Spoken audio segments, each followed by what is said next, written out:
Fala galera, tô aqui no meu primeiro vídeo do canal jogando. Não vou jogar, só vou mostrar meu mapa que eu ainda tô construindo, tá em construção ainda, né galera? Eu vou mostrar aqui nesse vídeo meu mapa. Meu mapa é minigames, eu ainda tô construindo. Não tenho muito, nem cheguei a tanto assim, tenho 5 acho. Mas acho que tá bom. Vou tirar aqui o anúncio chato pra caramba. Pronto. Pronto, galera. Aqui, ó. Só não sei se a vídeo vai ficar muito boa pra vocês, né, galera? Tô tentando fazer o máximo de luz aqui. Foi mal por causa do reflexo das coisas. Fica bem ruim de olhar. Aqui é o meu mapa. Essa minha aqui é minha skin, né, galera? Vocês estão vendo aqui. Primeira coisa foi mal aqui que eu vou ter que tirar o negócio da visão para ficar melhor pra você. Pronto. Essa minha skin, legal. Galera.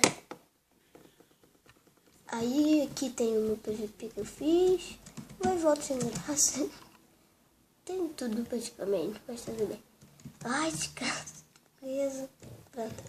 Aqui tem o PVP. Entrei.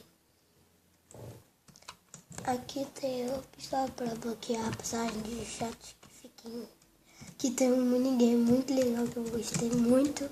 Que foi a melhor ideia desse mapa que eu tive. E o esconde-esconde. Tipo, você vem aqui, olha. Só que isso daqui veio falhou aqui também. Também eu fiz só esses 4 aqui. E o esconde-esconde. Não tá muito grande porque não terminei o mapa. Mas espero que gostem. Quando ele estiver pronto, vou lançar ele. Espero que vocês venham. Aqui tá. Você escolhe. Se pegador, escolhe não. Se você for pegador, você cai aqui no portal. Aqui tem espada. Aqui são os lugares para você se esconder. Mas nada demais, porque o mapa ainda não tá completo. Aqui tem um parkour. Aqui qualquer coisa se você quiser pular mais rápido. Se você for aquele cara que se esconde.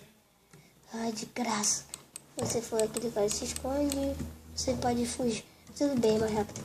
Então, galera, esse foi o vídeo. Desculpa, um vídeo bem pequeno, mas foi o vídeo, né? Ainda não tem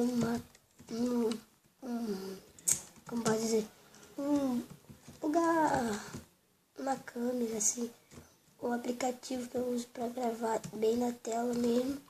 Mas por enquanto eu não tenho, vou postar os vídeos assim, beleza? Fui, tchau, falou!